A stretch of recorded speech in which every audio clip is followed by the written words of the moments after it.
But I didn't want to be a blues drummer. I didn't like the blues initially. I did not want to be a blues drummer. I just wanted to play drums, period. But it just so happened I did become, and I am known as one of the best blues drummers in the world because of the hard work and just being out here doing it. And I've learned a lot.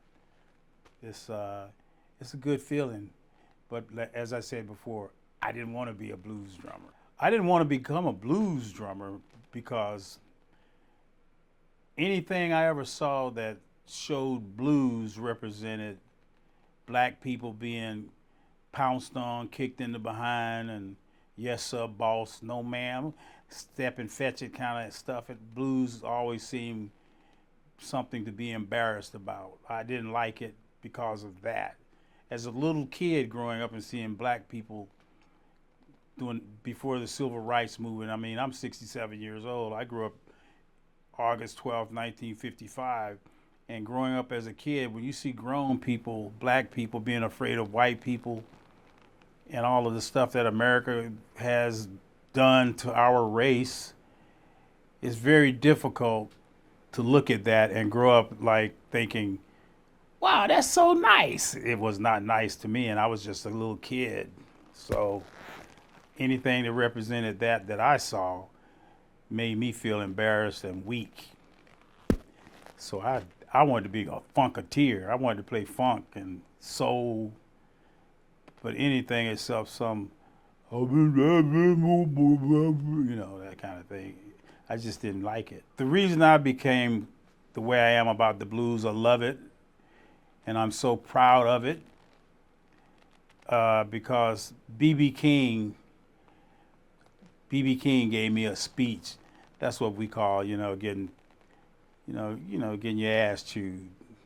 But B.B. King had a way of chewing your ass out without really being nasty and mean and mad about it. He would just make you think.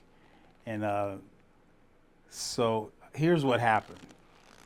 So once again, growing up wanting to be a drummer, ever since I was a little kid, growing up wanting to be a drummer.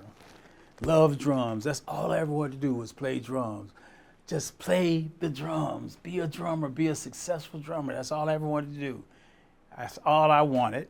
And I wanted to play with, when I got in my teens, I wanted to be with people like Kool and the Gang.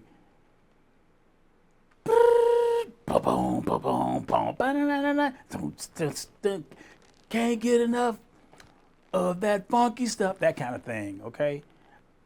And then Earth, Wind, and Fire, or James Brown, say it loud. I'm black and I'm proud. That's the kind of band I wanted to be with, the funky kind of stuff. Shaka Khan and Rufus, anything funky. Parliament P-Funk, Parliament Funkadelic, all of that kind of thing. But I ended up becoming a blues musician, working with B.B. King and Bobby Blue Bland and Johnny Taylor and all of those kind of people, and so now I'm on the road with B.B. King, and we were touring, doing things like the Cool Jazz Festival. It was called the Cool Jazz Festival, and the Cool Jazz Festival was a festival that would be in the summertime at different arenas around America, in different major cities like Oakland, LA, Houston, all the big cities, Atlanta, wherever. And on the bill would be Chic, Shaka Khan, Dionne Warwick, Kool and the Gang, some jazz artists like Lou Donaldson and Donald Byrd, Freddie Hubbard, Isley Brothers, just different things, and the blues, B.B. King and Bobby Blue Bland. So, like I said, I'm with B.B. King. And every summer, every June in the summertime, B.B. King would tell his management and his booking agent, do not book me the first 2 weeks or so in June. Don't book me. I got that. Because he would go down to Mississippi, where he grew up and where he was from, out in the Mississippi Delta and all of that, and play for free. To play for people who couldn't afford to buy tickets to see him, the black folks. or the white folks too. It just didn't matter. All the people in the Delta that were poor people, they couldn't afford to pay those ticket prices. So he and Medgar Evers, and anybody that don't know who Medgar Evers was a civil rights fighter, and his brother Charles Evers. And Medgar Evers got assassinated at his home in Mississippi, and they were friends. So BB wanted to honor him every summer and play in Mississippi and call it the Mississippi Medgar Evers Homecoming. For free, BB would play for free, but he would pay the band. So now I've been with BB King, toured all around the world, played for Kings and Queens and Carnegie Hall and all the big venues around the world. Now we're playing in Mississippi in the summertime at these little juke joints, old raggedy buildings that are leaning and falling apart out in the Delta. And we're on our tour bus. At that particular time, we only had one tour bus. But we're on the tour bus getting dressed because we're staying like in Jackson, Mississippi, which was maybe 4 hours away from where we were playing out in the middle of the Delta somewhere, wherever it was. So we had to dress on the bus. We weren't at the hotel, and we didn't have a dressing room. It was like in the middle of a barn type building, just raggedy, tore up building. And me being the funny man, the funny guy in the band, I look at the humor of everything and make fun about it and laugh and talk and making, talking crap, So I'm like, man, you see this old raggedy ass building we're playing in? We got to play in this building, and looked like it was a big old rat ran across the floor, and the stage got grass growing through it. You see that? It's like all this dirt. Look like, man, this is terrible.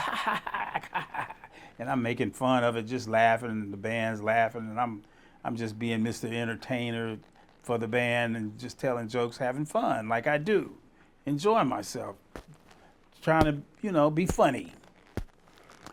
Then the road manager comes to the bus. All right, showtime. Let's go. Get ready. Let's go. It's time to hit. And we're walking off the bus, and BB's sitting up front. And as I get ready to walk off the bus, BB says, son, could you sit down for a moment, Tony Coleman? I want to talk to you. And I said, okay. So everybody leaves the bus, so he makes sure it's just him and me. So he and I are sitting there, and he says, I heard you making fun and joking about where we're playing tonight. And you think this place is funny? It's funny to you, huh? I said, yeah, it's funny. He said, well, you've been around the world with me. We played Carnegie Hall. We played Paris, Europe. We played all over the place around the world. Don't you think these people here could enjoy us playing for them too, like we do everybody else around the world? They can't afford it. And I'm not getting paid. But I do this for these people because this is where I'm from. This is my home. This is where I grew up. And when you make fun of these people, son, you're making fun of me. It hurts me to hear you do it. I don't think it's funny at all. And once again, every time I tell this story, I feel the chills go through my body. And he said, the blues is our music. It's black people's music. It's our gift to the world, son. So, you have a problem with being black, playing for black people? We play for everybody else. Why can't we play for these people? Now, if you don't want to play for them, it's okay. You can just sit here on the bus. We'll figure it out. But I don't like it when you do that. That really hurts me. It hurts my feelings, and I just wish you wouldn't do it. So, all right. If you want to play, we can go to work. But I just wish you'd think about that a little bit. And that did it. That woke me up. And it made me realize the blues is black music. It's our culture. And I wanted to to make sure that I become the best blues drummer in the world that I could possibly become. And I still have that in me. And BB did it. BB turned my head around when he did that, because I wasn't thinking about it. I just took it for granted, and then didn't care. But my heart beats now when I think about BB doing that, telling me that. And so when we would be on stage with Chic and all of those guys and Earth, Wind and Fire and whoever we run into, and I stopped thinking like, man, I wish I could play with Earth, Wind and Fire. I was like, I'm with BB damn King. I'm with BB King. Okay? I'm with the king of the blues. I've been with the best.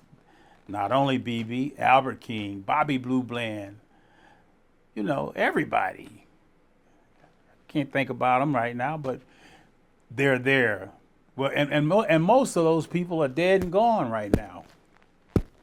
So it's up to me and those of us who played with those folks to keep their music and their lives alive through playing the music the way they taught us to play it, the correct way to play it, not sugar-coat it and mess over it and fluffy-duffy it. There's a way we play it in our soul and our hearts. There's a way I have to play the blues drumming. Blues drumming is blues drumming and soul drumming. And there's a way for it to be played, and that's what I'm here to teach people, how to do this. Because BB, before he died, and I did see him a few weeks before he passed, I saw him in his hospice situation, and he told me, I want you to make sure and never let them forget me, son. And I said, I won't let them do that. And that's what I've been trying to do. So when people see me posting pictures of me and BB or Bobby Bland or Albert King or whoever, or they may be thinking, why does he keep showing these same old pictures? Because that's what I need to do, and all of us musicians who work with those people, we need to be acknowledged for what we've done. We've been a part of major history, music making history. And there's a reason I'm wearing these gloves. I know you're thinking, why is he wearing these gloves? I'll tell you why.